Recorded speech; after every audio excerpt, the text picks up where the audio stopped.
urbanização é o crescimento das cidades, tanto em população quanto em extensão territorial. É o processo em que o espaço rural transforma-se em espaço urbano com consequente migração populacional, do tipo campo-cidade, que quando ocorre de forma intensa e acelerada é chamado de êxodo rural. Nesse trabalho, o processo de urbanização não é o foco, na qual será explicado na frase a seguir. Existem nações pelo mundo sem um território definido. Essa frase faz referências a muitas nações que não possuem um território próprio, que vivem em outro país, mas por alguma razão não pode construir seu próprio país. Temos como exemplo os curdos, na qual eles vão ocupar uma parte da Espanha e vai lutar a fim de conseguir fundar o seu país. Além dos curdos, temos como exemplos os tibetanos, os palestinos, os bascos, chechenos e caximiros, que será abordado mais a seguir. Os curdos. Quem são? O povo curdo é um grupo étnico sem nação, nativo da região do Oriente Médio, chamada de Kurdistão, que abrange parte do território do Irã, do Iraque, da Síria e da Turquia. Esse grupo étnico é formado aproximadamente por 25 milhões de pessoas.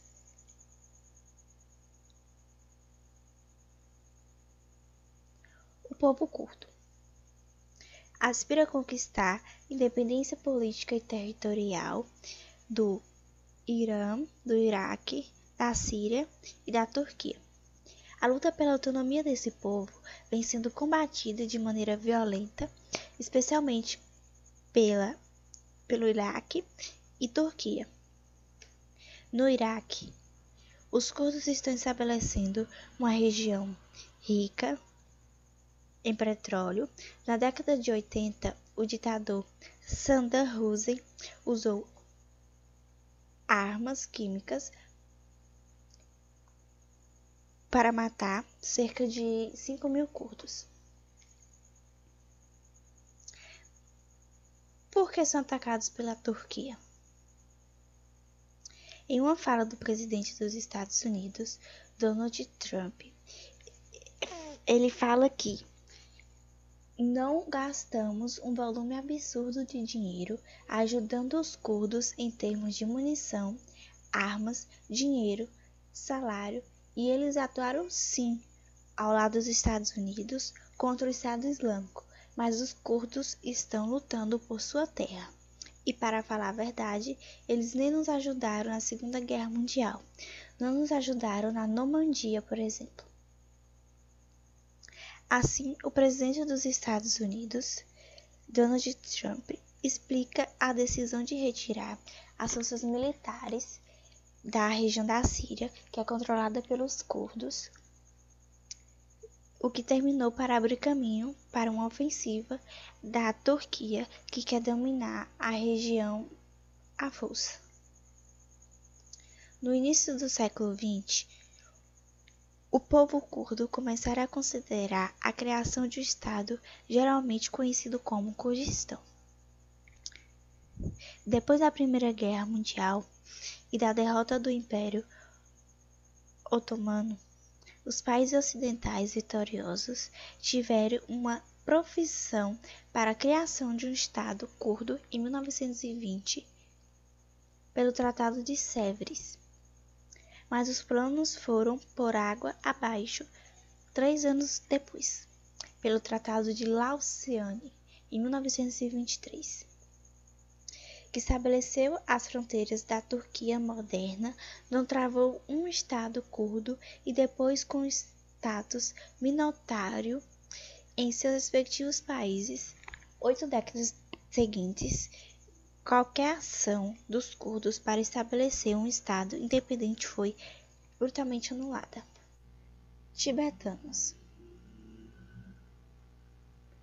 Quem são?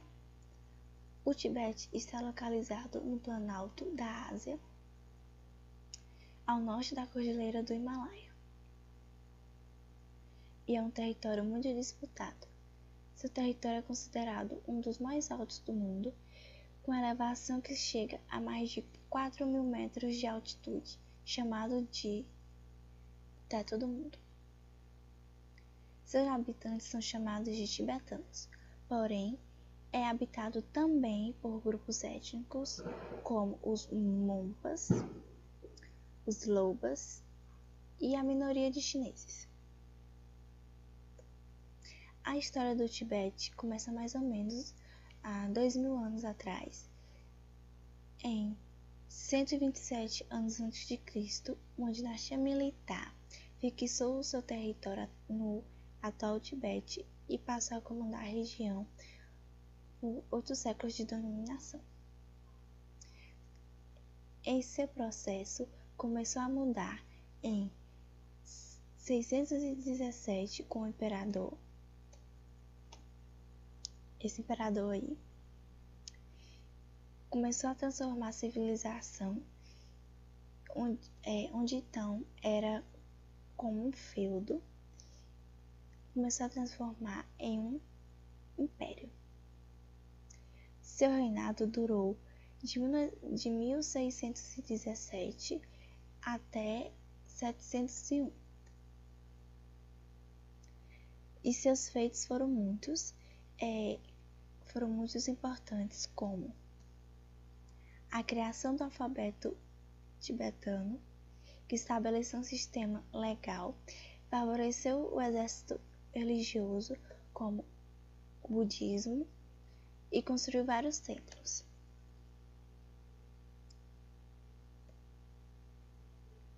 Por que a China ocupa o Tibete? A China ocupa o Tibete há 60 anos. Uma das consequências dessa ocupação chinesa é a existência de mais de 100.000 refugiados pelo mundo. Até hoje, as Nações Unidas nunca expressaram protestos significativos contra a ocupação do Tibete. Desde 1951, os tibetanos têm tentado se rebelar contra a ocupação chinesa, mas seus esforços não foram bem-sucedidos. A China alega soberania histórica sobre o Tibete, ameaçando assim a cultura e religião dos tibetanos. A Chechênia ou República da Chechênia é uma das repúblicas da Rússia que faz divisa a noroeste com a República de Stavropol-Krai, a nordeste e leste com a República do Daguestão, ao sul com a Geórgia e ao oeste com as repúblicas de Ingushétia e Ossétia do Norte e Alânia. É localizada nas montanhas do norte do Cáucaso, no Distrito Federal do Sul, e a sua capital é Grozny. Os chechenos constituem o maior grupo étnico originário da região da Caucásia, possui mais de 1 milhão de pessoas que têm por língua o checheno e também o russo. As principais religiões são o Islã e o cristianismo, que é a minoria, e o seu principal recurso natural é o petróleo. Do contexto histórico, a Chechênia é palco de muitos conflitos de interesses políticos, econômicos e geográficos. Do ponto de vista histórico, essa região marcou um conflito entre cristãos e muçulmanos pela perspectiva política e religiosa. Os chechenos vivem em uma região dominada pelos russos de orientação cristã e se converteram ao islamismo por volta do século XIX. A partir dessa mudança, o Império Russo teve dificuldades para estabelecer o seu domínio sobre uma população com aspectos identitários e tradições homogêneas. A Primeira Guerra da Chechênia. Os chechenos estão lutando há quase 2 séculos. Os russos finalmente superam a resistência do Imã Shamil em 1859. Shamil foi um líder político e religioso dos muçulmanos e esteve à frente da resistência russa na Guerra do Cáucaso, reivindicando a região para o Império após uma longa campanha sangrenta. Os chechenos tiveram que esperar mais de 60 anos antes de escaparem brevemente do domínio russo. O conflito começou quando as forças russas tentaram recuperar o controle da República Chechena, depois de uma campanha entre 1994 e 1995, culminando na destruição da capital, Grozny. E apesar da superioridade bélica, a Rússia não consegue estabelecer controle efetivo nas áreas chechenas, especialmente por conta do ataque dos guerrilheiros chechenos. Isso resultou na desmoralização do exército russo, além de uma forte oposição da opinião pública russa contra o conflito brutal. Essa primeira guerra trouxe uma autonomia, mas não total independência, e Moscou então retira as suas forças após a derrota russa sobre um acordo de paz em 1996 e o chefe do gabinete, Yan Mazdokov, eleito presidente. Foram cerca de 35 mil civis mortos, 7.500 militares russos e 4.000 combatentes chechenos. Temendo após a Primeira Guerra que os russos conseguissem derrotá-los, os chechenos decidiram buscar apoio da Alemanha nazista. A aliança ofereceria vantagens a Hitler, que teria poder sobre os controles dos ricos campos de petróleo da Chechênia, e com isso o ditador Joseph Stalin decidiu deportar cerca de 400 mil chechenos para as regiões áridas da Ásia Central. O estopim da crise se dá com uma série de atentados terroristas contra um prédio residencial de familiares de soldados russos, que matou cerca de 62 pessoas, e atentados em Moscou, que causaram mais de 300 mortes. A capital sofreu um longo período de atentados que durou de 1999 até meados de fevereiro de 2000, e a Rússia estabelece o controle direto do país em maio de 2000. Porém, os focos de atentados de rebeldes continuam por anos na região. O desfecho da Segunda Guerra foi que a Rússia encontra até os dias atuais vários impasses para colocar um fim nesse conflito, com questões territoriais, econômicas, culturais, religiosas, sem contar com os fatores geopolíticos enfrentados. O que aconteceu depois da Guerra da Chechênia? As nações ainda continuaram travando conflitos sangrentos. Em 2003, ocorreu a ocupação de um teatro russo, que matou cerca de 150 pessoas, e novamente os russos revidaram, bombardeando esconderijos chechenos nas montanhas. E nos dias 2 e 4 de setembro de 2004, uma escola municipal na cidade de Berlan foi ocupada por cerca de 30 guerrilheiros, que matou cerca de 330 pessoas, sendo a maioria crianças. A violação dos direitos humanos na Chechênia. A insistência do líder russo de que não haverá concessão às exigências da independência da Chechênia se baseia em uma série de fatores. O argumento geopolítico para não ceder à independência é que, se a Chechênia obtiver a sua independência, as outras repúblicas russas situadas na mesma região seguiriam o mesmo caminho, e eles perderiam poder que usufruem dessas repúblicas, explorando esses países. O principal temor das russas é de que, se a República Chechena obtiver a sua independência,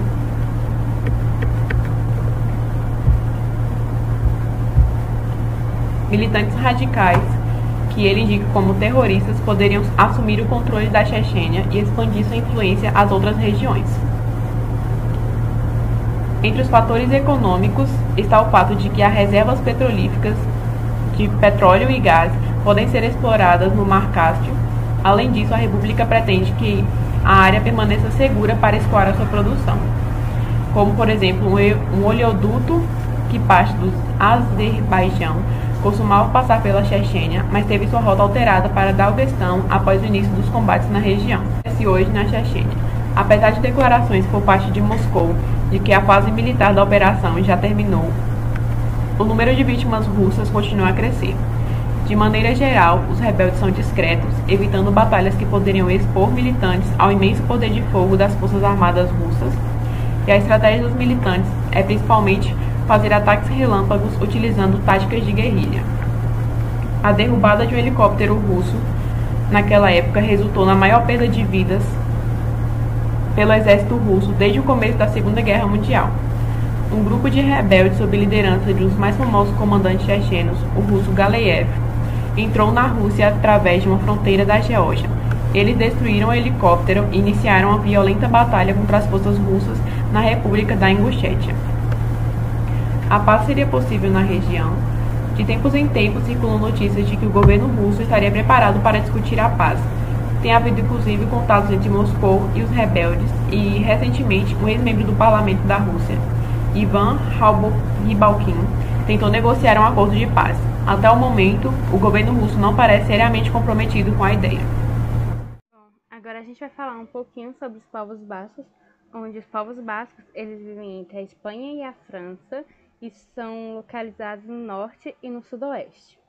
E eles vivem nessa região há pelo menos uns 40 anos. Os bascos eles são considerados minorias nacionais, que corresponde a um povo que aspira a conquistar o seu território para colocar em prática suas culturas, seus costumes e não viver subornado ao governo do país onde eles habitam. A busca incessante pela independência do seu território promoveu o surgimento de um movimento nacionalista chamado ETA. Esse grupo ele possui características políticas, ideais socialistas e separatistas, e o ETA ele promove atentados urbanos às autoridades do governo e até mesmo à sociedade civil. Esses atentados eles têm como objetivo pressionar o governo espanhol e francês e a ceder seu território para a instauração da nação basca. Diante da situação do povo basco, muitos atentados eles foram realizados durante a sua história. Então aqui vamos citar alguns que tiveram mais destaque, falando o seu ano e o ocorrido neste mesmo ano. Em 1959 foi o ano da fundação do ETA e nesse período também acontecia na Espanha a ditadura do governo Francisco de Franco. Em 1968 ocorreu a primeira ação do grupo ETA, promovendo um atentado ao chefe da polícia da capital do País Basco, chamado de San Sebastián. Em 1973, o ETA realizou um atentado ao primeiro-ministro Luís Carrero Blanco, que morreu em um carro-bomba na cidade espanhola de Madrid. Em 1980, houve a realização de muitos atos terroristas que resultou na morte de centenas de pessoas. Em 1995, o grupo ETA realizou um ataque terrorista ao líder do partido José Maria de Aznar, recém-eleito pelo primeiro-ministro. No entanto, ele conseguiu sair ileso graças à blindagem do seu carro. Em 1997, importantes políticos e policiais foram assassinados e, nesse mesmo ano, houve um movimento da manifestação do centro de Madrid, no Plasma del Sol, que conseguiu atingir um contingente de 1.000 pessoas, sendo todas contrárias às ações dos grupos separatistas. Em setembro de 1998, o grupo ETA eles anunciaram recuar os atentados de forma unilateral. E já em 1999, no mês de novembro, no ano seguinte ao anúncio da trégua dos atentados, eles voltaram a dizer que a partir do dia 3 de fevereiro, essa trégua teria um fim. Em 2000, morreram 23 pessoas pelas ações do grupo ETA, inclusive o presidente da seção militar da Suprema Corte, General José Francisco Guerol, e o ex-ministro da Saúde, Ernest Lust. A morte do ex-ministro levou cerca de 1.000 pessoas às ruas para as manifestações contra este atentado. E, por fim, em fevereiro de 2001, foi preso em território francês Francisco Xavier Garcia Gastelum, pois acreditavam que ele era o líder do grupo ETA. Bom, agora a gente vai falar um pouquinho sobre a Palestina, onde vamos abordar um breve contexto histórico.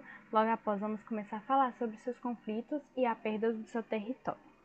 A questão palestina ela é um termo utilizado em referência à luta dos povos palestinos que, após a perda do seu território, ocorreu em função a desdobramentos ligados à criação do Estado de Israel em 1948. Atualmente, os territórios palestinos eles se reduzem a restritas áreas na Cisjordânia e também na faixa de Gaza, e após o término da Primeira Guerra Mundial, com a derrota dos turcos, e a região ela ficou sob a administração da Inglaterra, que cogitou então a criação de um Estado judeu, causando uma série de instabilidades locais entre as diferentes populações. Após a Segunda Guerra Mundial, o fluxo migratório judeu intensificou-se e o povo ele ganhou uma maior influência diplomática, principalmente pelos episódios protagonizados pela Alemanha nazista e pelo Holocausto. Após a realização do acordo entre os Estados Unidos, o Reino Unido e a União Soviética, a Organização das Nações Unidas realizou a partilha da Palestina em 1947, onde os judeus eles ficaram com 57% do território, os árabes, que eram maioria na região, com 43%, e a capital iria pertencer a ambos, só que ela ficaria sob a administração da ONU. No ano seguinte, foi fundado então o Estado de Israel.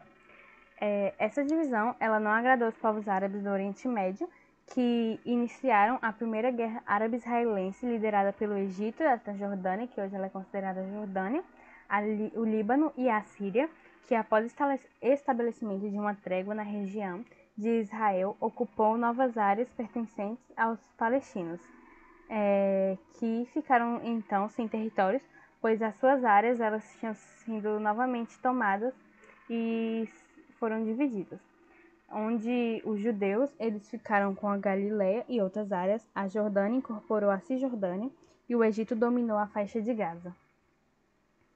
Agora um pouquinho sobre a questão palestina, que enquanto os palestinos eles foram se enfraquecendo, consequentemente dispersando parte da sua população para outros territórios, o Líbano, a Síria e o Egito, Israel intensificou suas forças e tornou-se militar e politicamente preponderando na região do Oriente Médio, principalmente após suas vitórias nas guerras, e essa configuração ela favoreceu a criação por parte dos palestinos de vários grupos extremistas que passaram a lutar não só pela criação de um Estado palestino, mas também pela total destruição de Israel e a expulsão dos judeus da região. Em 1964, foi fundada a Organização para a Liberação Palestina, que em 1987 foi fundado o grupo extremista Hamas, que hoje é formado por 3 frentes: o partido político, um braço armado e a Organização Filantrópica Pró-Palestina. Em 1987, no qual ambos usavam a violência para a organização de seus objetivos, a organização OLP deixou de realizar esse método, diferentemente de Hamas, que em 1993 aconteceu algo marcante chamado o Acordo de Oslo, no qual foi responsável pela nova posse dos palestinos, que tiveram novamente um território sem Estado. No entanto, as relações de paz estiveram longe de se estabelecerem, de modo que as tensões elas aumentavam, e sempre que o primeiro-ministro do partido Likud vencia as eleições em Israel, pois esse grupo é inimigo do ferrenho dos palestinos, enquanto o Partido Trabalhista costuma fazer mais concessões. Em 2000, com a chegada de Ariel Sharon e Likud ao poder em Israel, as relações estremeceram-se completamente, pois Sharon sempre foi um grande opositor a qual acordo com os árabes. Por essa razão, os atentados terroristas eles se intensificaram na região, e em 2004 houve a morte de Yasser Arafat.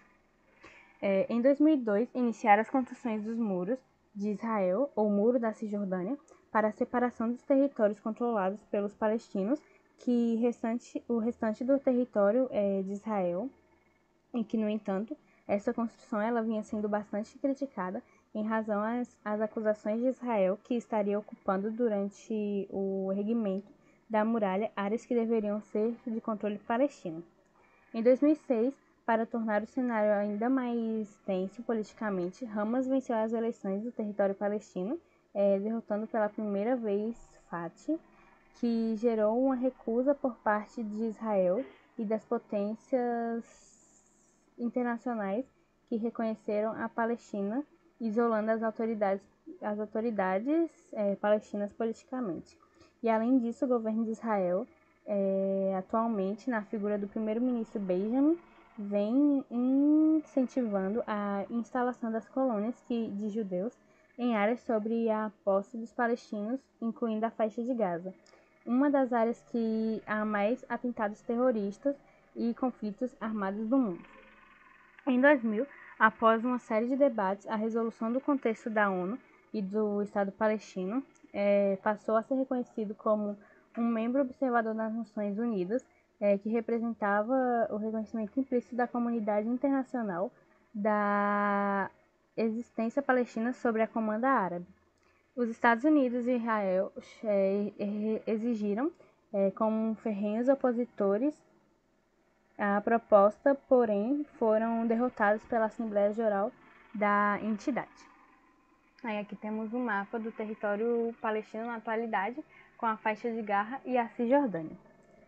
Agora vamos falar um pouquinho da atualidade, onde atualmente a questão palestina ela dificulta a concretização da criação do Estado da Palestina, incluindo aí a questão dos colonos judeus incentivados por Israel, que além disso os israelenses detêm um controle sobre recursos naturais e até sobre a água, e não parecem estar dispostos a ceder essa posse aos árabes. Isso sem falar na cidade de Jerusalém, que era considerada sagrada para os muçulmanos, que reivindicada pelos palestinos e que também não será cedida sob nenhuma hipótese pelo Estado de Israel. Consequentemente, os atentados terroristas e os confrontos eles continuam ocorrendo e incluindo a forma como Israel contra-ataca as ações de Hamas, muitas vezes com o uso desproporcional da força e do poder militar. Recentemente, o Brasil criticou publicamente a forma de agir de Israel em termos de violência em Gaza, e o porta-voz das relações extremistas do país, Yagal Palmor, respondeu chamando o governo brasileiro de anão diplomático, o que gerou um grande mal-estar na diplomacia internacional. Posteriormente, o governo de Israel ele se desculpou pela declaração. Caxemiras. Relevo. Parte da Caxemira são montanhosas, com florestas verdes e rios. A região a oeste do Himalaia faz fronteira com o Paquistão, o Afeganistão no noroeste, a China no nordeste e a Índia ao sul. População. Cerca de 10 milhões vivem na Caxemira indiana e 3 milhões na paquistanesas. A maioria, no caso que vai ser correspondido a 70%, é muçulmanos e o restante é hinduísta e budista. A região tem 220 mil quilômetros quadrados, que vai corresponder a cerca de 90% do tamanho do estado de São Paulo.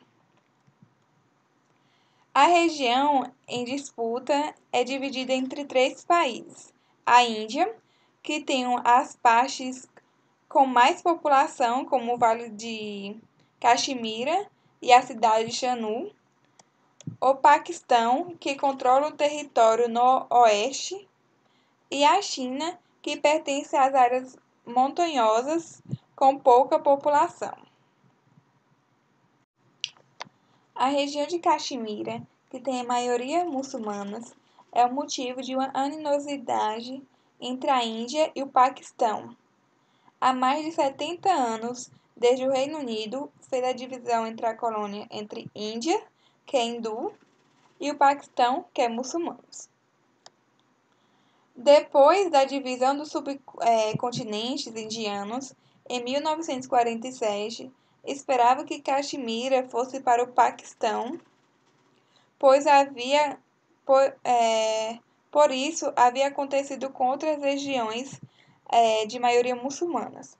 Só que o líder naquela época era hindu e ele queria independência, mas confrontando com a invasão de grupos muçulmanos do Paquistão, aderiu à Índia em troca de ajuda militar contra os invasores. Aí aqui, antes de começar a falar sobre os conflitos de Caxemiras, trouxemos uma tirinha da Mafalda que fala: parece meio abatido. Você acha que ele está doente mesmo? Puff. Quais são os sintomas? Dor na Ásia. Então, como observamos na tirinha, a Ásia ela está passando por vários conflitos. Alguns deles ainda não cessaram, como, por exemplo, temos a questão entre os israelenses e os palestinos, e também a Índia e o Paquistão que brigam pela posse da Caxemiras. Há alguns que já tiveram fim, como por exemplo a Guerra de Vietnã, e há outros que iniciaram após a elaboração da Tira, tem como exemplo a Guerra de Iraque. Todos esses conflitos são responsáveis pela Dona Ásia, que é falado já no terceiro quadrinhos, que parece não ter remédio para aliviar esse sintoma, pois pode ser percebido pela fisionomia de Mafalda e a falta de expectativas para a melhora do mundo. Vou falar sobre os conflitos na Caxemiras, onde iremos citar três, que vai ser a Guerra do ano de 1947, que foi quando os países se enfrentaram pela primeira vez. Essa guerra durou um ano, ou seja, acabou no ano de 1948, quando a Índia ela propôs uma questão do Conselho de Segurança da ONU. Mas antes da Índia propor essa questão, a ONU ela já tinha pensado em uma resolução que foi denominada como numeração 47, para estabelecer o monitoramento dos conflitos na Caxemira, na qual só foi aprovado no dia 21 de abril de 1948, e que alegava que o Paquistão deveria retirar todas as suas presenças e não teria qualquer interferência na política de Jammu e Caxemira. Além disso, também alegava que a Índia ela deveria manter uma presença militar mínima e a disposição final dos estados de Jammu e Caxemira seria realizado em conformidade com a vontade popular expressas através do método democrático de um plebiscito, na qual esse método plebiscito nunca aconteceu. Eles ainda brigaram pela segunda vez na Guerra do ano 1962, também chamado de Guerra Sino-Indiana, que a China ela obteve uma rápida vitória nessa guerra, conquistando os trechos de Jammu e Caxemira, que foi a Cazaichin. Logo depois, teve uma outra terceira guerra, que foi no ano de 1971, que resultou na derrota do Paquistão e da rendição militar do Paquistão, que no caso seria o Paquistão Ocidental. Logo no ano seguinte, que seria em 1972, foi assinado um trato pela Índia e o Paquistão, na qual ambos concordaram resolver todas as questões por meio pacíficos e debates mútuos.